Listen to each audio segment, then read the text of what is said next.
Topic start किया था company issue of shares and debentures. उसमें हमने आपको कंपनी की डेफिनेशंस, उसके फीचर्स एंड उसके टाइप्स के बारे में हमने डिस्कस किया। अब हम आगे बढ़ते हैं और बातों को समझने की कोशिश करते हैं। बच्चों, नेक्स्ट हम बात करते हैं शेयर कैपिटल, अंश पूंजी। ध्यान दीजिएगा बच्चों, शेयर कैपिटल क्या होती है इसके बारे में आपको समझना है। तो एक सॉल ट्रेड प्रोप्राइटरशिप होती है, उसमें अकेला व्यक्ति होता है तो सारा पैसा वो लगाता है, जिसको हम कैपिटल कहते हैं। पार्टनरशिप में जो पार्टनर्स होते हैं वो पैसा लगाते हैं तो उसको हम पार्टनर्स कैपिटल कहते हैं। इसी तरह से एक कंपनी जो ऑर्गेनाइजेशन है जिसका स्केल बहुत बड़ा होता है, उस कंपनी में जो पैसे लगाए जाते हैं, मनी इन्वेस्ट किया जाता है, वो कंपनी के शेयर होल्डर्स के द्वारा किया जाता है। तो यहाँ पर हम बात करें कि what do you mean by share capital, यानी अंश पूंजी से आप क्या समझते हो। तो हम यहाँ कहेंगे कि मनी, या हम बोले amount of company's capital is collected by issue of shares are known share capital. यानी कंपनी की पूंजी की जो राशि है वो अंशों के निर्गमन के द्वारा प्राप्त की जाती है और उसे ही हम अंश पूंजी कहते हैं। ठीक है बच्चों, सिंपल सी भाषा में हम बात कर सकते हैं कि एक कंपनी अपने शेयर्स को इशू करके जितना मनी कलेक्ट करती है उसे ही हम कंपनी की शेयर कैपिटल के नाम से जानते हैं। ठीक है, नेक्स्ट बात इसमें आती है कि ये जो शेयर वर्ड है, शेयर क्या होते हैं। तो बच्चों हम शेयर के बारे में डिस्कस करते हैं। एक कंपनी जो होती है उसकी कैपिटल का अमाउंट जो होता है वो सॉल ट्रेड या पार्टनरशिप के कंपैरिजन में बहुत बड़ा होता है, जो किसी एक व्यक्ति के द्वारा या कुछ व्यक्तियों के द्वारा लगाना पॉसिबल नहीं होता है। ऐसी कंडीशन में कंपनी क्या करती है, अपनी कैपिटल का जो बहुत बड़ा अमाउंट है उसको छोटे छोटे पीसेज में डिवाइड करती है। जैसे हम एक एग्जांपल के तौर पर बात करें कि मान लीजिए किसी कंपनी की जो कैपिटल है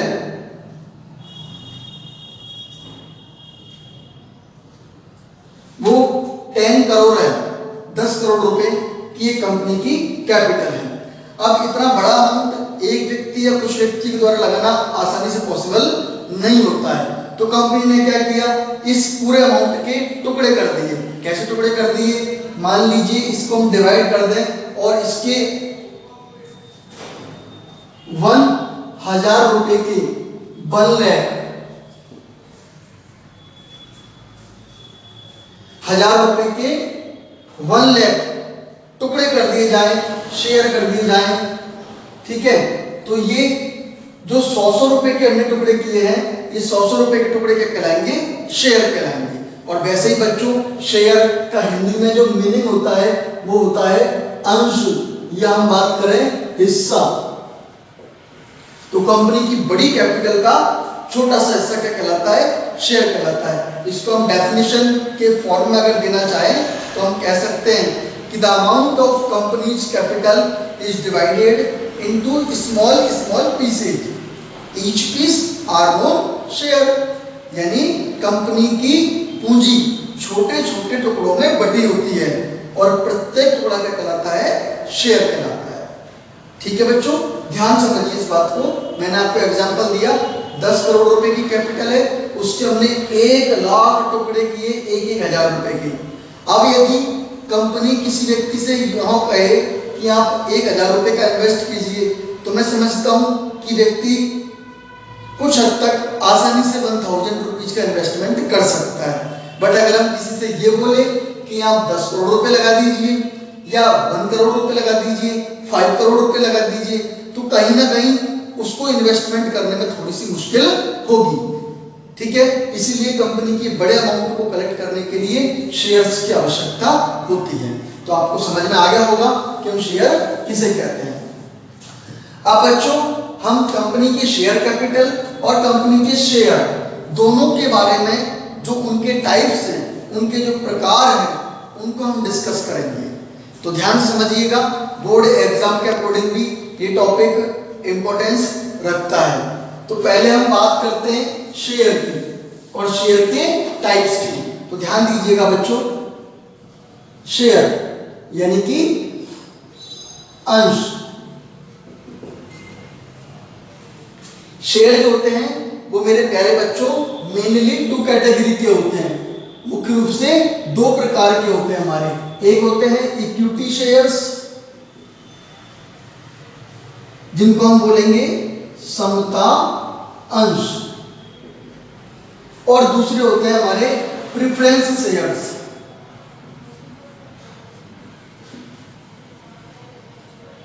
यानी पूर्वाधिकार या अधिमान अंश।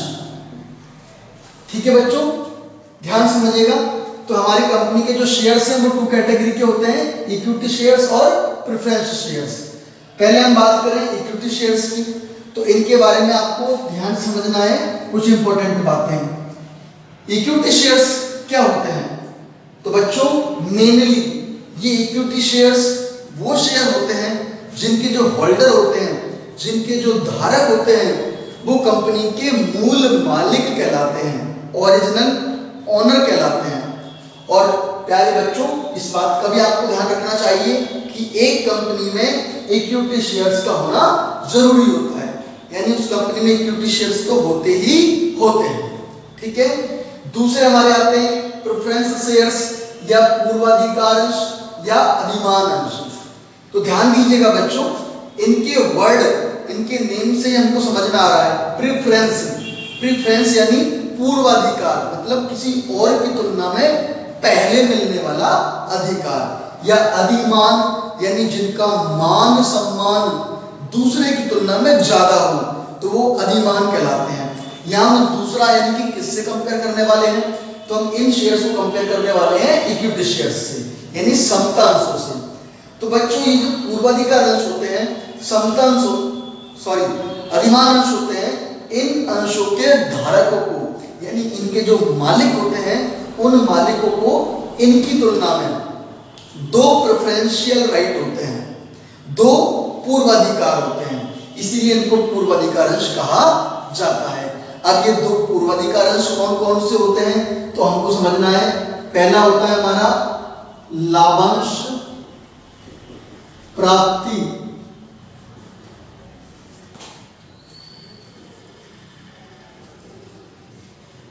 का पूर्वाधिकार, और दूसरा होता है समापन के समय अंश पूंजी वापसी का पूर्वाधिकार। ध्यान दीजिएगा बच्चों, इन शेयर होल्डर्स को ये 2 प्रेफरेंशियल राइट होते हैं, 2 पूर्वाधिकार अंश होते हैं। पहला लाभांश प्राप्ति का पूर्वाधिकार। सर इसका मतलब क्या है? तो बच्चों इसका मतलब है कि इन शेयर होल्डर्स को यानी प्रेफरेंस शेयर होल्डर्स जो होते हैं उनको इक्विटी शेयर होल्डर्स से पहले डिविडेंड मिलता है, इनको जो लाभांश मिलता है। अब आप कहोगे सर ये डिविडेंड क्या होता है, लाभांश क्या होता है? तो कंपनी साल भर में जो एक्टिविटीज करती है, उन एक्टिविटीज से जो प्रॉफिट कमाती है, जो लाभ कमाती है, उस लाभ का एक टुकड़ा शेयर होल्डर को भी दिया जाता है, यानी वो सारा का सारा लाभ शेयर होल्डर में डिवाइड कर दिया जाता है, इसलिए इसको डिविडेंड बोलते हैं, लाभांश, लाभ का अंश। ठीक है बच्चों, तो इन शेयर होल्डर्स को इनकी तुलना में पहले लाभांश मिलता है, उसके बाद यदि कंपनी में प्रॉफिट्स बचते हैं तो उन प्रॉफिट्स को इक्विटी शेयर होल्डर्स को यानी समता अंशों के धारकों को दिया जाता है। दूसरा पूर्वाधिकार होता है कंपनी के समापन के समय अंश पूंजी वापसी का पूर्वाधिकार। यानी बच्चों ये जो पूर्वाधिकार अंशधारी होते हैं, इन्हें जब कंपनी का लिक्विडेशन होता है, कंपनी का समापन होता है, तो उस परिस्थिति में इन अंशधारकों को इनकी तुलना में पहले अंश पूंजी वापस की जाती है, यानी पहले इनका पैसा वापस लौटाया जाता है, उसके बाद यदि कंपनी के पास पैसे बचते हैं तो वो इक्विटी शेयर होल्डर्स को दे दिए जाते हैं। तो इसलिए इन्हें दो पूर्वाधिकार यानी दो प्रेफरेंशियल राइट होने की वजह से हम इन्हें प्रेफरेंस शेयर्स के नाम से जानते हैं, पूर्वाधिकार अंशों के नाम से जानते हैं। बच्चों ये बात आपको एग्जाम के पर्पज से भी ध्यान रखनी है, क्योंकि मैंने आपको लास्ट क्लास में बताया था कि ये जो हमारा टॉपिक है इसमें से हमको 3 क्वेश्चंस देखने को मिलेंगे। 2 क्वेश्चन 1 मार्क्स के होंगे और 1 क्वेश्चन 6 मार्क्स का होगा। तो जो 1 मार्क्स के क्वेश्चन है उसमें आपसे पूछा जा सकता है कि पूर्वाधिकार अंशधारी जो होते हैं उनको दो प्रेफरेंशियल राइट, दो पूर्वाधिकार अंश अधिकार कौन कौन से होते हैं, तो उनके बारे में हमको ध्यान रखना है। ठीक है बच्चों, नेक्स्ट जो टॉपिक हम डिस्कस करने वाले हैं वो इसके टाइप्स की बात करेंगे। तो ध्यान दीजिएगा, इक्विटी शेयर्स जो होते हैं उनके कोई टाइप नहीं होते प्यारे बच्चों, इक्विटी शेयर्स के कोई टाइप नहीं होते, बट प्रेफरेंस शेयर्स जो हैं उनके टाइप बताए गए हैं। तो उनको हम यहाँ पर डिस्कस करते हैं। फर्स्ट हम बात करें तो बच्चों यहां पर हम बात करेंगे क्यूमुलेटिव प्रेफरेंस शेयर्स यानी संचयी पूर्वाधिकार अंश। समझ में आया बच्चों? पहला है क्यूमुलेटिव प्रेफरेंस शेयर और दूसरा है हमारा नॉन क्यूमुलेटिव प्रेफरेंस शेयर्स यानी असंचयी पूर्वाधिकार अंश। ठीक है बच्चों, ध्यान समझिएगा। क्यूमुलेटिव प्रेफरेंस शेयर संचयी, संचय का मतलब होता है इकट्ठा करते चले जाना। अब कब इकट्ठा करते चले जाना और किस चीज को इकट्ठा करते चले जाना, यहां पर किस चीज की बात हो रही है, तो आइए हम इसके बारे में समझते हैं। तो क्यूमुलेटिव प्रेफरेंस शेयर देखिए होता क्या है। ये जो प्रेफरेंस शेयर होते हैं इनको तो प्रेफरेंशियल राइट तो होते ही होते हैं, साथ ही साथ एक बात भी आपको ध्यान रखनी है कि इन प्रेफरेंस शेयर्स पर जो डिविडेंड की रेट होती है, डिविडेंड रेट होती है यानी कि लाभांश की दर होती है, वो लाभांश दर पहले से ही निर्धारित होती है, पूर्व निर्धारित होती है।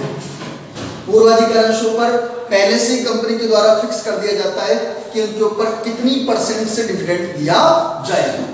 अब मान लीजिए कंपनी ने जब प्रेफरेंस शेयर इशू किए, इन शेयर्स का निर्गमन किया, तो कंपनी ने फिक्स किया कि वो अपने शेयर्स पर 10% का क्या देगी, डिविडेंड देगी। ये कंपनी ने पहले से फिक्स कर लिया।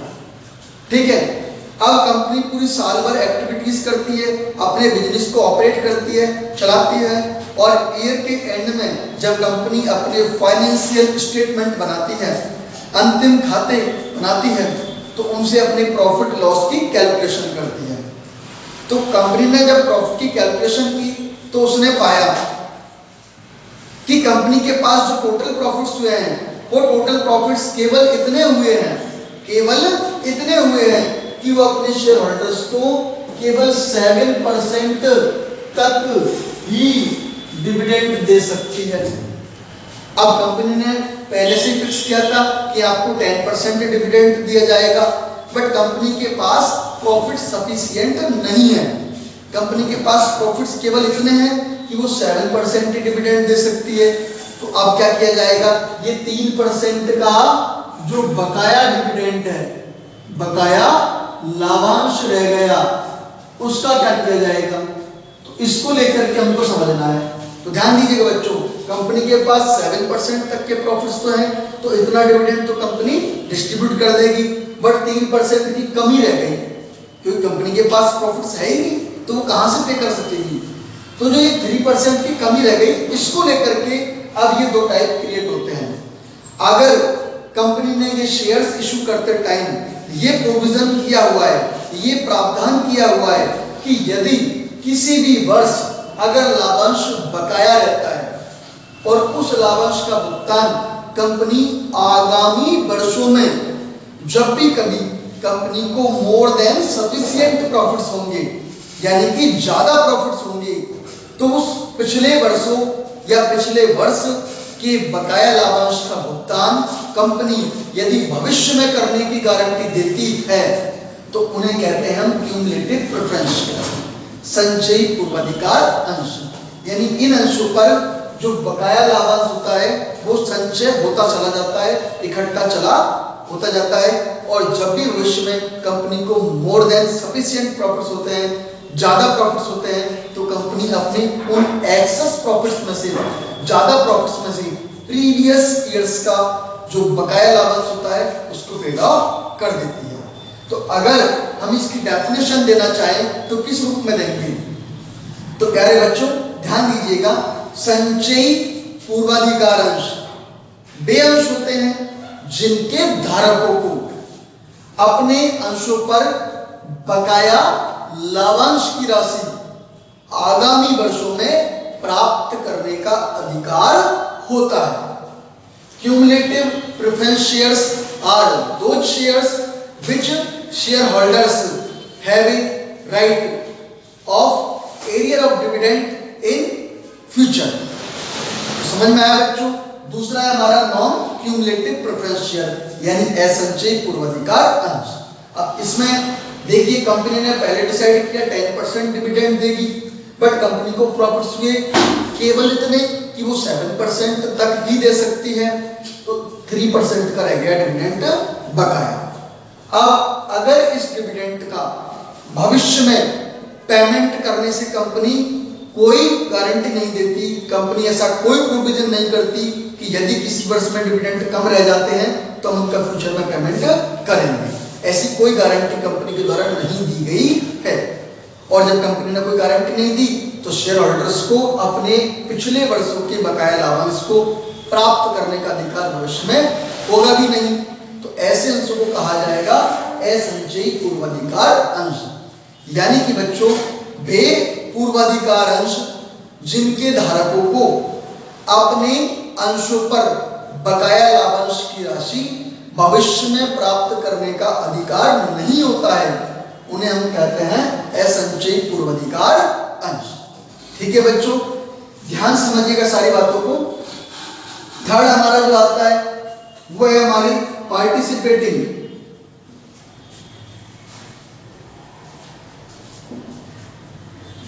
प्रेफरेंस शेयर्स यानी भागित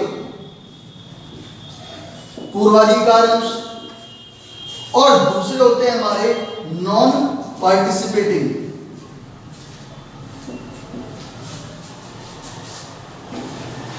प्रेफरेंस शेयर्स यानी अभागित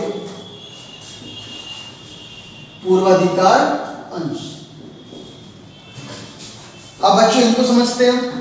पार्टिसिपेटिंग यानी भागित। देखिए नॉर्मली होता क्या है, कंपनी जो अपने प्रॉफिट्स कमाती है उन प्रॉफिट्स में से सबसे पहले लाभांश इन्हें दिया जाता है, डिविडेंड इन्हें दिया जाता है, क्योंकि हम जानते हैं कि प्रेफरेंस शेयर होल्डर्स जो होते हैं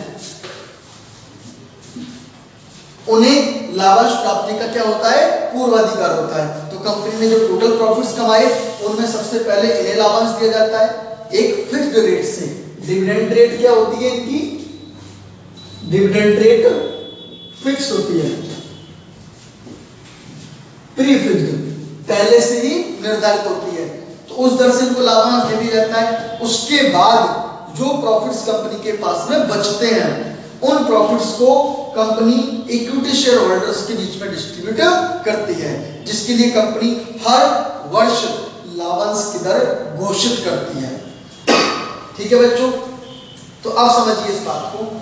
मान लीजिए कि यह कंपनी को टोटल प्रॉफिट्स हुए, टोटल प्रॉफिट्स कंपनी को हुए 100 रुपीज। हम एक एग्जांपल के तौर पर ले रहे हैं, ठीक है, क्योंकि इतनी बड़ी कंपनी है केवल 100 रुपए का प्रॉफिट्स तो नहीं होगा, बट हम एक एग्जांपल के तौर पर इसको सरल भाषा में समझने के लिए हम मानते हैं कि कंपनी को टोटल प्रॉफिट हुए 100 रुपीज के। अब यहाँ पर प्रेफरेंस शेयर्स जो थे, मान लेते हैं कि उन पर डिविडेंड की रेट पहले से फिक्स कितनी है, 10% है, तो कंपनी ने इस 100 रुपीज में से 10% की रेट के हिसाब से डिविडेंड का पेमेंट कर दिया। मान लेते हैं कि प्रेफरेंस शेयर का जो डिविडेंड निकल करके आया वो 10 रुपीज आया, 10 रुपीज दे दिए। 10 रुपीज देने के बाद में जो डिविडेंड बचा वो किन के लिए बचा? इक्विटी शेयर होल्डर्स के लिए। किन के लिए बचा? इक्विटी शेयर होल्डर्स के लिए। अब इस 90 रुपए में से इनको लाभांश दिया जाएगा। तो मान लेते हैं कि कंपनी ने डिसाइड किया कि इक्विटी शेयर होल्डर्स को डिविडेंड दिया जाएगा वो 20% दिया जाएगा, 20% दिया जाएगा। तो 20% के अकॉर्डिंग हम मान लेते हैं कि इक्विटी शेयर होल्डर्स डिविडेंड जो निकल करके आया वो 20 रुपये आया। इनको भी हमने डिविडेंड दे दिया। अब इसके बाद में कितना लाभ बच गया? 70 रुपये। ध्यान समझिएगा बच्चों, टोटल प्रॉफिट 100 रुपए का हुआ। प्रेफरेंस शेयर्स को फिक्स रेट से डिविडेंड दे दिया, उसके बाद में इक्विटी शेयर होल्डर्स को डिविडेंड दे दिया। प्रेफरेंस शेयर होल्डर को फिक्स रेट से डिविडेंड एक बार में दे चुके, इक्विटी शेयर होल्डर को डिविडेंड दे दिया। उसके बाद जो प्रॉफिट बचा, इस प्रॉफिट में से, इस बचे हुए प्रॉफिट्स में से अगर दोबारा इन प्रेफरेंस शेयर होल्डर्स को लाभ पाने का अधिकार है, पार्टिसिपेट करते हैं, बचे हुए लाभ में प्रेफरेंस शेयर होल्डर दोबारा भाग लेते हैं, तो उन्हें कहेंगे हम पार्टिसिपेटिंग प्रेफरेंस शेयर्स। आगे बात समझ में, तो हम इसको सरल भाषा में इस तरीके से कह सकते हैं कि पूर्वाधिकार अंशधारकों को एक निश्चित दर से लाभांश देने तथा समता अंशधारियों को लाभांश का भुगतान करने के पश्चात शेष रहे लाभों में भाग लेने का अधिकार है, तो वे भागित पूर्वाधिकार अंश कहलाते हैं। और जिन पूर्वाधिकार अंशों के धारकों को समता अंशों को लाभांश देने के पश्चात शेष रहे लाभों में भाग लेने का कोई अधिकार नहीं होता है, वो अभागित पूर्वाधिकार अंश कहलाते हैं।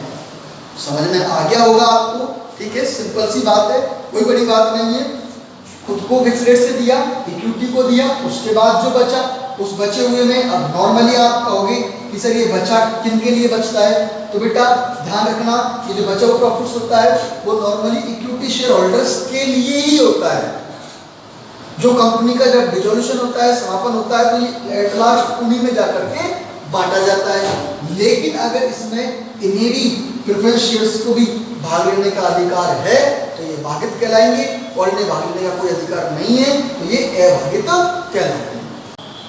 नेक्स्ट टाइप हम पढ़ते हैं 5th नंबर का, जो कि कन्वर्जन के बेस पर है। तो वो है हमारे कन्वर्टिबल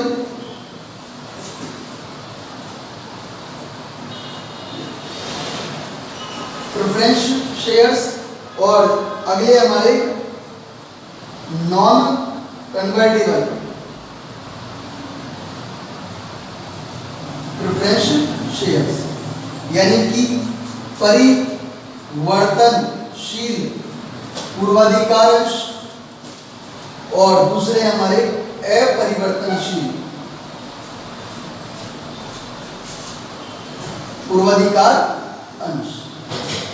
ध्यान दीजिएगा बच्चों, कन्वर्टिबल और नॉन कन्वर्टिबल, यानी परिवर्तनशील और अपरिवर्तनशील। अब देखिए, अगर पूर्वाधिकार अंश हमारे ऐसे हैं जिनके शेयर होल्डर्स को भविष्य में एक निश्चित तिथि के पश्चात, एक निश्चित अवधि के पश्चात अपने प्रेफरेंस शेयर्स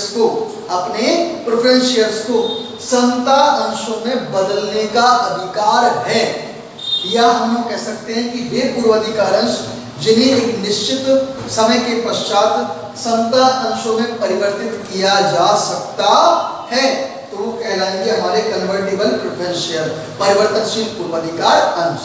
और वे पूर्वाधिकार अंश जिन्हें अपने जीवन काल में कभी भी समता अंशों में परिवर्तित नहीं किया जा सकता, वे कहलाते हैं नॉन कन्वर्टिबल या अपरिवर्तनशील पूर्वाधिकार अंश। ठीक है बच्चों, बहुत ही सिंपल बात है। जिन्हें समता अंशों में बदला जा सकता है वो परिवर्तनशील, जिन्हें नहीं बदला जा सकता वो अपरिवर्तनशील। ठीक है बच्चों, अब आपके दिमाग में एक बात आ रही होगी कि नॉर्मली हम ये प्रेफरेंस शेयर्स जो होते हैं उन्हें इक्विटी शेयर्स में कन्वर्ट ही क्यों करते हैं। तो ध्यान दीजिएगा बच्चों, 2 मिनट पहले मैंने आपको बताया था कि जो इक्विटी शेयर्स होते हैं वो कंपनी के ओरिजिनल मालिक होते हैं। इसके अलावा इनके कुछ अपने अलग बेनिफिट्स भी होते हैं, जो कि हम इस टॉपिक को खत्म करने के बाद आगे इन दोनों में टाइप्स पढ़ेंगे, प्रेफरेंस शेयर और इक्विटी शेयर्स में, तब हमको ये बात और अच्छे से समझ में आ जाएगी। नेक्स्ट बच्चों, अगला हम लेते हैं यहाँ पर रेडीमेबल प्रेफरेंस शेयर्स, और दूसरे होते हैं हमारे इररेडीमेबल प्रेफरेंस शेयर्स, यानी कि शोधनीय पूर्वाधिकार अंश और अशोधनीय पूर्वाधिकार अंश। ठीक है बच्चों। रेडीमेबल, रिडेम्पशन, शोधन। शोधन का मतलब क्या होता है? शोधन का मतलब होता है एक निश्चित समय के बाद कंपनी अपने अंशों की जो राशि है वो अपने शेयर होल्डर्स को, अपने अंशधारियों को वापस लौटा देती है, उसे ही हम कहते हैं शोधन। तो यदि कंपनी ने जो पूर्वाधिकार अंश निर्गमित किए हैं, उन पूर्वाधिकार अंशों की राशि को एक निश्चित समय के पश्चात कंपनी वापस लौटाती है, तो उन्हें कहेंगे हम शोधनीय पूर्वाधिकार अंश। यानी वे पूर्वाधिकार अंश जिनके धारकों को अपने अंशों की राशि एक निश्चित समय के पश्चात वापस प्राप्त करने का अधिकार होता है, वे कहलाते हैं शोधनीय पूर्वाधिकार अंश, रेडीमेबल प्रेफरेंस शेयर्स। और दूसरे होते हैं हमारे इररेडीमेबल प्रेफरेंस शेयर, अशोधनीय पूर्वाधिकार अंश। तो बच्चों, वे पूर्वाधिकार अंश जिनकी राशि कंपनी अपने जीवन काल में कभी भी वापस नहीं लौटाती, उन्हें कहते हैं हम इररेडीमेबल प्रेफरेंस शेयर, अशोधनीय पूर्वाधिकार अंश। यानी हम डेफिनेशन के रूप में बात करें तो वे पूर्वाधिकार अंश जिनका एक निश्चित अवधि के पश्चात शोधन कर दिया जाता है, रिडम्पशन कर दिया जाता है, शोधनीय पूर्वाधिकार अंश। और वे पूर्वाधिकार अंश जिन्हें कंपनी अपने जीवन काल में कभी भी शोधन नहीं करती, अशोधनीय पूर्वाधिकार अंश। और बच्चों, अब हम लास्ट टाइप इसका और पढ़ते हैं, वो 9 नंबर है, जो है गारंटीड प्रेफरेंस शेयर्स। ध्यान दीजिएगा, आप लोग कहेंगे कि सर हमारी टेक्स्ट बुक में तो ये टाइप है ही नहीं, इसलिए मैं आपको बहुत सारी बातें एडिशनल भी हैं जो कि हमारे बेसिक्स को क्लियर करने के लिए बहुत जरूरी है। तो वो टॉपिक्स में हमारी टेक्स्ट बुक में होने के साथ साथ मैं कुछ एडिशनल बातें भी आपको बताते चलूंगा, जो आपको ध्यान से समझते चलना है। ठीक है। गारंटीड प्रेफरेंस शेयर्स क्या होते हैं? वे प्रेफरेंस शेयर जिनके होल्डर्स को, जिनके धारकों को कंपनी एक निश्चित रेट से डिविडेंड पे करने की गारंटी देती है। ध्यान दीजिएगा बालकों, डिविडेंड की फिक्स रेट होना एक अलग बात है और फिक्स रेट से डिविडेंड पेमेंट करने की गारंटी देना एक अलग बात है। गारंटी का मतलब होता है कि उसको हर कंडीशन में पूरा किया जाएगा। अब ध्यान दीजिएगा, यदि मान लो कंपनी के पास में प्रॉफिट्स जो हुए वो इतने ही हुए कि कंपनी 7% के डिविडेंड दे सकती है, बट कंपनी ने गारंटी दी कि मैं आपको हर साल 10% के डिविडेंड पे करेगी, तो ऐसे में अब कंपनी के पास तो डिविडेंड केवल 7% तक ही है और पे करने की गारंटी दी गई है 10% की। तो यहाँ पर अगर वो गारंटीड प्रेफरेंस शेयर्स हैं तो कंपनी को प्रॉफिट नहीं होने के बावजूद भी कंपनी लॉस उठाकर भी उन शेयर्स पर डिविडेंड का पेमेंट करती है। इन्हें कहते हैं हम गारंटीड प्रेफरेंस शेयर्स। ठीक है बच्चों, तो ये हमारे शेयर्स के टाइप हुए। आपको यहाँ पर क्यूमुलेटिव और गारंटीड प्रेफरेंस शेयर दोनों के बीच में डिफरेंस समझना होगा। क्यूमुलेटिव प्रेफरेंस शेयर में भी डिविडेंड पे करने की गारंटी होती है और गारंटीड प्रेफरेंस शेयर में भी डिविडेंड पे करने की गारंटी होती है, बट दोनों में डिफरेंस क्या है?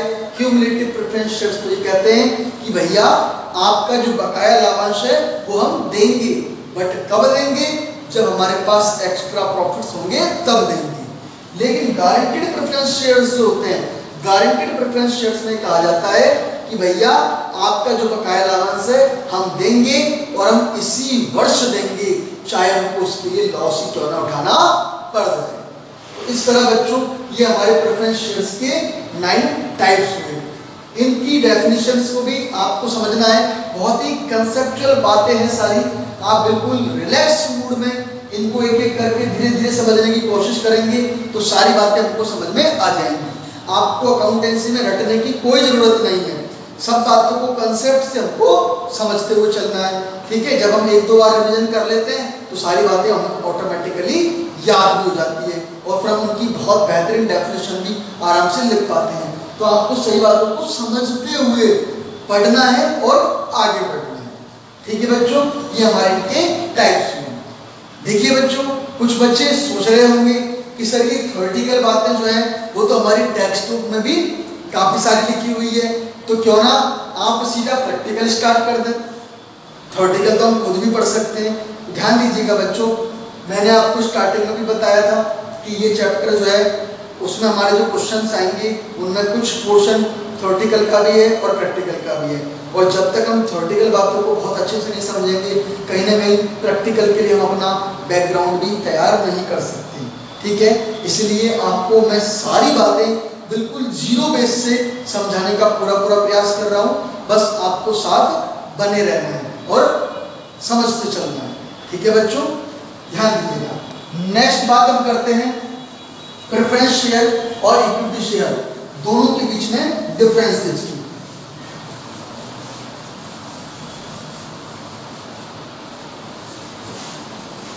देखिए बच्चों, दुनिया में बहुत सारे काम पहली बार होते हैं और मैं भी ऑनलाइन यूट्यूब चैनल पर पहली बार पढ़ाने का प्रयास कर रहा हूँ। तो कोशिश मैं अपनी ओर से पूरी करूँगा कि जैसे एक क्लासरूम का एनवायरनमेंट होता है वैसा एनवायरनमेंट मैं आपको दे सकूँ। बस थोड़ा सा विश्वास कीजिएगा और साथ बने रहिएगा। अगर आपको बातें अच्छी लगती है तो लाइक कीजिएगा और अगर किसी भी तरह कोई डाउट होता है तो आप कमेंट्स करके जरूर बताइएगा। अगर आपको कोई भी कमी लगती है वो भी जरूर बताइएगा। मैं अपनी ओर से पूरा प्रयास करूंगा आपको बेहतर से बेहतर देने के लिए। और वैसे भी कुछ दिनों बाद में हम अपने आप इस ऑनलाइन क्लासेस में भी एक फ्लो में आ जाएंगे, तो फिर सारी बातें अपने आप क्लासरूम जैसी ही हो जाएंगी। बट अभी स्टार्टिंग है, थोड़ा सा कोऑपरेट करना है। बाकी मैं अपनी ओर से पूरा 100% प्रयास करूंगा आपकी बेहतर तैयारी के लिए, ताकि आप एक बार पढ़ने के बावजूद ही एग्जाम के लिए बहुत अच्छी प्रिपरेशन कर सकें। ठीक है बच्चों, मैं सारी बातें आपको समझाऊंगा। अपनी ओर से मैं कोई भी टॉपिक नहीं छोड़ूंगा। फिर भी आपके माइंड में अगर कोई डाउट हो तो आप कमेंट्स में जरूर लिख करके बताएं। ठीक है, नेक्स्ट हम बात करते हैं इक्विटी शेयर और प्रेफरेंस शेयर दोनों के बीच में डिफरेंसेस की। बच्चों ध्यान दीजिएगा, इन डिफरेंसेस को समझने के लिए हम इनकी जो बेस है, जो आधार है हमारे अंतर के आधार, उनको हम समझते हुए आगे बढ़ते हैं। सबसे पहला आधार हम बात करें तो वो है लाभांश दर, यानी डिविडेंड रेट। ठीक है, तो हमको पता है कि जो इक्विटी शेयर होल्डर्स होते हैं, इक्विटी शेयर और दूसरे हमारे प्रेफरेंस शेयर्स, इक्विटी शेयर्स पर डिविडेंड की रेट फिक्स्ड नहीं होती है, जबकि प्रेफरेंस शेयर्स जो होते हैं उन पर डिविडेंड की रेट ऑलरेडी फिक्स्ड होती है, यानी कि पूर्व निर्धारित होती है। जबकि इन पर लाभांश की दर का निर्धारण कंपनी के वर्ष के अंत में जो सामान्य सभा होती है उसमें घोषित किया जाता है। दूसरा हम बेस प्राप्त करें तो यह है लाभांश प्राप्ति का अधिकार। ठीक है, राइट टू डिविडेंड रिसीव्ड। तो ध्यान दीजिएगा बच्चों, इक्विटी शेयर होल्डर्स जो होते हैं, हमने 2 मिनट पहले भी बात की थी, इक्विटी शेयर होल्डर्स को लाभांश कब दिया जाता है? इन्हें देने के पश्चात। तो इन्हें पहले लाभ मिलता है, यानी इन्हें पहले लाभांश प्राप्त करने का अधिकार होता है और इन्हें बाद में लाभ दिया जाता है। तो इन्हें प्रेफरेंशियल राइट होता है। इन्हें लाभांश प्राप्ति का क्या होता है? पूर्वाधिकार होता है, जबकि इन्हें लाभांश प्राप्ति का पूर्वाधिकार नहीं होता है। समझना कि बच्चों, इन्हें पूर्वाधिकार होता है, इन्हें पूर्वाधिकार नहीं होता है। अगला हम डिफरेंस के लिए बात करें तो वो है वोटिंग राइट, यानी मताधिकार। Voting right. ध्यान दीजिएगा बच्चों, समता अंशधारी जो होते हैं, समता अंशधारी कंपनी के मूल मालिक होते हैं। तो कंपनी की कोई भी सवाल या कंपनी के किसी भी तरह का कोई भी महत्वपूर्ण निर्णय जब लिया जाता है तो इक्विटी शेयर होल्डर्स को कंपनी की सभा में वोट देने का, मत देने का अधिकार होता है। लेकिन प्रेफरेंस शेयर्स जो होते हैं उनके धारकों को ऐसा कोई अधिकार नहीं होता, यानी इन्हें वोटिंग राइट नहीं होता है, इन्हें मताधिकार नहीं होता है। दूसरी नेक्स्ट बात अंतर है यहाँ पर, तो कन्वर्जन के बेस पर हम बात करें, यानी कि परिवर्तनशीलता।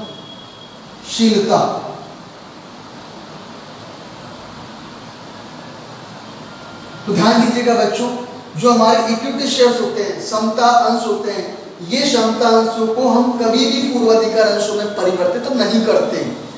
लेकिन जो हमारे पूर्वाधिकार अंश होते हैं, उन पूर्वाधिकार अंशों को समता अंशों में परिवर्तित किया जा सकता है। तो इन्हें परिवर्तित नहीं किया जा सकता, जबकि इन्हें परिवर्तित किया जा सकता है। ठीक है प्यारे बच्चों। नेक्स्ट बात, हम बकाया लाभांश। बच्चों इक्विटी शेयर होल्डर्स जो होते हैं, समता अंशधारी जो होते हैं, उन्हें अगर उनके अंशों पर कोई बकाया लाभांश रह जाता, जो कि हमने थोड़ी देर पहले भी डिस्कस किया था, तो वो बकाया लाभांश प्राप्त करने का अधिकार नहीं होता है। जबकि जो पूर्वाधिकार अंशधारी होते हैं, उन पूर्वाधिकार अंशधारियों को बकाया लाभांश प्राप्त करने का पूरा अधिकार होता है। बच्चों नेक्स्ट डिफरेंस हम बात करें यहाँ पर, तो शोधन यानी कि रिडेम्पशन।